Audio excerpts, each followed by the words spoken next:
PM Narendra Modi ने शुक्रवार को वाराणसी में संपूर्णानंद यूनिवर्सिटी में आयोजित जनसभा में रोपवे समेत कई परियोजनाओं का उद्घाटन किया। प्रधानमंत्री नरेंद्र मोदी ने कहा कि काशी अब वह काशी नहीं रही। काशी में विकास के नए आयाम स्थापित किए गए हैं। पुरानी परंपराओं, धरोहरों और संस्कृतियों को संजोते हुए नव काशी की परिभाषा गढ़ी गई है। यही वजह है कि काशी के विकास की चर्चा आज देश और दुनिया में हो रही है। जो भी काशी में आ रहा है वह यहां से एक नई ऊर्जा लेकर जा रहा है। यह सब काशीवासियों की बदौलत हुआ है, काशीवासियों की मेहनत का फल है। प्रधानमंत्री नरेंद्र मोदी ने कहा कि नवरात्रि का पुण्य समय है। आज मां चंद्रघंटा की पूजा का दिन है।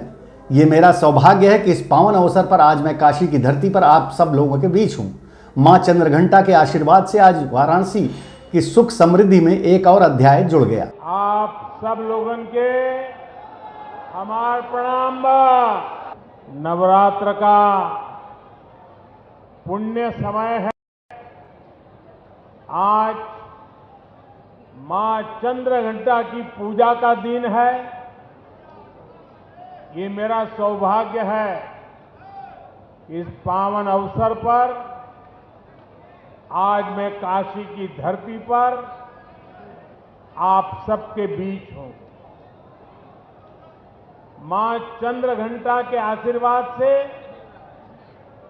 आज बनारस की सुख समृद्धि में एक और अध्याय जुड़ रहा है। आज यहां पब्लिक ट्रांसपोर्ट रोपवे का शिलान्यास किया गया है। एक साल में 7 करोड़ से अधिक पर्यटक काशी आए। औसतन हर महीने 50 लाख से अधिक लोग बनारस आ रहे हैं। ये पर्यटक यहां ही रुक रहे हैं। पीएम मोदी ने कहा कि बनारस आने वाले लोग अपने साथ बनारस के हर परिवार के लिए आय के साधन ला रहे हैं। यहां आने वाले पर्यटक रोजगार और स्वरोजगार के साधन बना रहे हैं। आज यहां पब्लिक ट्रांसपोर्ट रोपवे का शिलान्यास किया गया है। बनारस के चौतरफा विकास से जुड़े सैकड़ों करोड़ रुपए के दूसरे प्रोजेक्ट्स का भी लोकार्पण और शिलान्यास हुआ है। इनमें पीने का पानी, स्वास्थ्य, शिक्षा, गंगा जी की साफ सफाई, बाढ़ नियंत्रण, पुलिस सुविधा, खेल सुविधा, ऐसे अनेक प्रोजेक्ट शामिल हैं। इन्हीं प्रयासों की वजह से एक साल के भीतर 7 करोड़ से अधिक पर्यटक काशी आए। और आप मुझे बताइए, ये जो 7 करोड़ लोग यहां आ रहे हैं वो बनारस में ही तो ठहर रहे हैं। वो कभी पूड़ी कचौड़ी खा रहे हैं, कभी जलेबी लौंगलता का आनंद ले रहे हैं, वो कभी लस्सी का पान रस ले रहे हैं, तो कभी ठंडई का मजा लिया जा रहा है। और अपना बनारसी पान, यहाँ के लकड़ी के खिलौने, ये बनारसी साड़ी, कालीन का काम, इन सब के लिए हर महीने 50 लाख से ज्यादा लोग बनारस आ रहे हैं। पीएम मोदी ने कहा कि आज काशी में पुरातन और नूतन दोनों स्वरूपों के दर्शन एक साथ हो रहे हैं। मुझे देश विदेश में मिलने वाले लोग बताते हैं कि वो किस तरह विश्वनाथ धाम के पुनर्निर्माण से मंत्रमुग्ध हैं।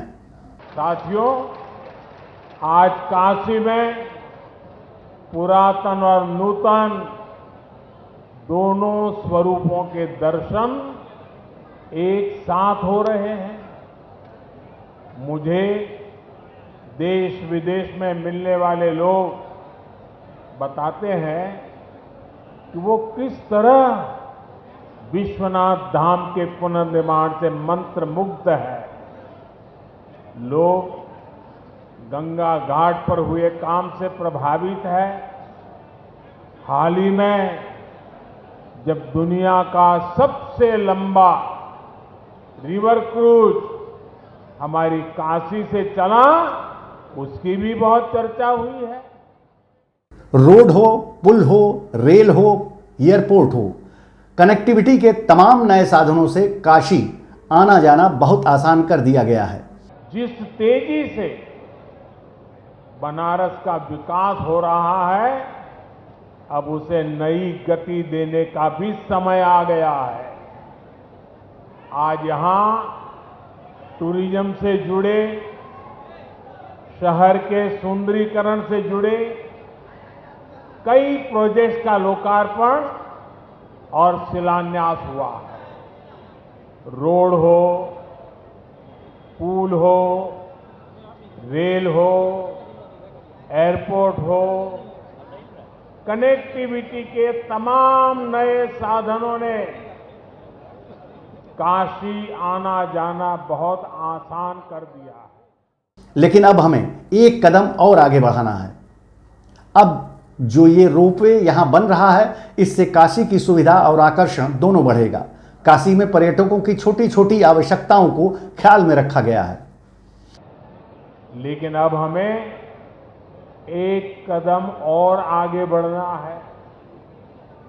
अब जो ये रोपवे यहां बन रहा है, इससे काशी की सुविधा और काशी का आकर्षण दोनों बढ़ेगा। रोपवे बनने के बाद बनारस कैंट रेलवे स्टेशन और काशी विश्वनाथ कॉरिडोर के बीच की दूरी बस कुछ मिनटों में ही रह जाएगी। इससे बनारस के लोगों की सुविधा और बढ़ जाएगी। इससे कैंट स्टेशन से गदौलिया के बीच ट्रैफिक जाम की समस्या भी बहुत कम हो जाएगी। साथियों, वाराणसी में आसपास के शहरों से, दूसरे राज्यों से लोग अलग अलग काम से भी आते हैं। वर्षों से वो वाराणसी किसी एक इलाके में आते हैं, काम खत्म करके रेलवे या बस स्टैंड चले जाते हैं। उनका मन होता है बनारस घूमने का, लेकिन सोचते हैं इतना जाम है, कौन जाएगा। वो बचा हुआ समय स्टेशन पर ही बिताना पसंद करते हैं। इस रोपवे से ऐसे लोगों को भी बहुत फायदा होगा। आने वाले दिनों में बनारस कृषि एवं कृषि निर्यात का बड़ा सेंटर बनने जा रहा है। इसके लिए इस वर्ष के बजट में भी घोषणा की गई है। इससे पूर्व पीएम मोदी ने विभिन्न योजनाओं के लाभार्थियों एवं खेलो बनारस के युवाओं से वार्तालाप भी किया। सरकार का प्रयास है कि गंगा के दोनों तरफ 5 किलोमीटर के हिस्से में प्राकृतिक खेती को बढ़ावा दिया जाए। इसके लिए इस वर्ष के बजट में भी ऐलान किए गए हैं।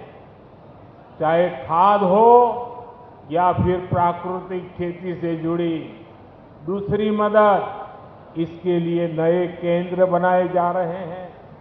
साथियों, मुझे ये भी खुशी है कि बनारस के साथ पूरा पूर्वी उत्तर प्रदेश कृषि और कृषि निर्यात का एक बड़ा सेंटर बन रहा है।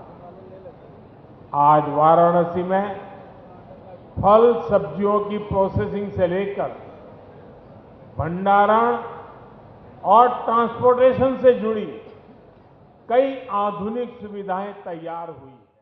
मंच पर विभिन्न लाभार्थियों को चश्मा व ऋण वितरण का प्रतीकात्मक चेक प्रदान किया गया। इसके पूर्व मुख्यमंत्री योगी आदित्यनाथ ने अंग वस्त्रम व स्मृति चिन्ह भेंट कर प्रधानमंत्री मोदी का स्वागत किया।